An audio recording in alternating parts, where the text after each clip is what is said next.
Bonjour, je suis très heureux de vous retrouver dans cette nouvelle vidéo qui portera sur une leçon de lecture.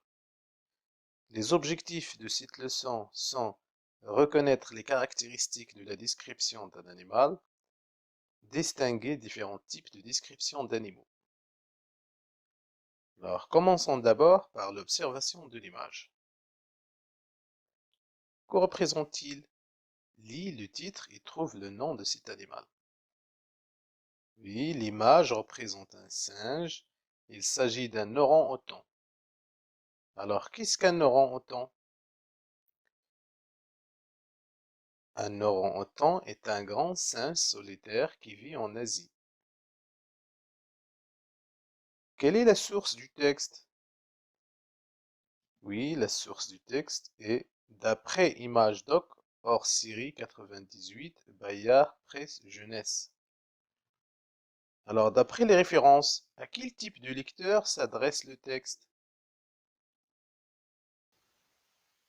Oui, le texte s'adresse aux adolescents, comme le montre le nom de la maison d'édition Bayard Presse Jeunesse. À votre avis, de quoi va parler le texte? Oui, peut-être il ferait la description de l'orang-outan. Maintenant, vous écoutez bien, je vais lire le texte. L'orang-outan. L'orang-outan est un grand singe solitaire. Il vit en Asie, dans les forêts de l'Indonésie. L'orang-outan peut peser plus de 50 kg et ses bras écartés mesurent plus de 2 mètres. Il se nourrit de fruits. Ses épaules très musclées font de lui un grimpeur agile qui voltige d'arbre en arbre. Très habile, il attrape les fruits à l'extrémité de fines branches sans tomber. Ses jambes sont courtes et peu musclées. Ses doigts sont repliés comme des crochets et leurs extrémités sont aplaties et portent des angles. Ses oreilles sont petites. Elles apparaissaient sous le pelage. La mâchoire puissante lui sert à ouvrir les fruits qui ont la peau épaisse. Comme les gorilles et les chimpanzés, l'orang-outan n'a pas de queue. Les orang-outans sont en danger aujourd'hui, car les hommes déboisent de grandes quantités de forêt et capturent les bébés orang-outans pour les vendre. Maintenant, je vais vous poser quelques questions pour contrôler votre compréhension du texte. La première question. Quel est l'animal décrit dans le texte? Oui, c'est l'orang-outan. Dans quel continent vit l'orang-outan? Oui, bravo, il vit en Asie. Combien peut-il peser? Oui, il peut peser plus de 50 kg.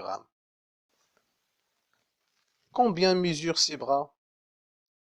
Oui, ses bras écartés mesurent plus de 2 mètres. Comment mange-t-il? Oui, il se nourrit de fruits. Quels sont les dangers que menace cet animal? Oui, les hommes déboisent de grandes quantités les forêts et capturent les bébés orang-outans pour les vendre. Maintenant, je vous invite à répondre aux questions de la rubrique Je développe. La première question. Combien de parties y a-t-il dans ce texte? Dont un titre à chaque partie. Alors, dans ce texte, nous avons 5 parties, comme vous voyez sur cette image. 1, 2, 3, 4, 5. Alors, la première partie présente le nom et le lieu de vie de ce singe. La deuxième partie fait la description de son poids, ses bras, ses épaules, ses habiletés et sa nourriture. La troisième partie décrit ses jambes, ses doigts et ses oreilles. La quatrième partie aussi décrit sa mâchoire et sa queue.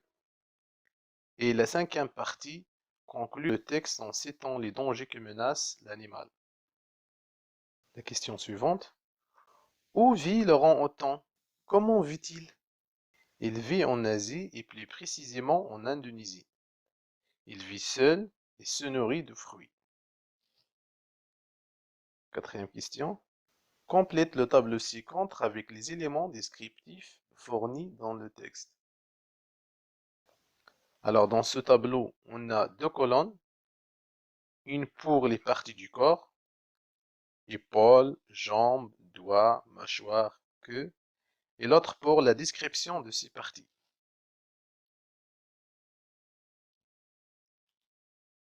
Bon, on corrige. D'après le texte, les épaules sont très musclées, les jambes courtes et peu musclées, les doigts repliés comme des crochets, la mâchoire puissante, queue inexistante. Il n'a pas de queue.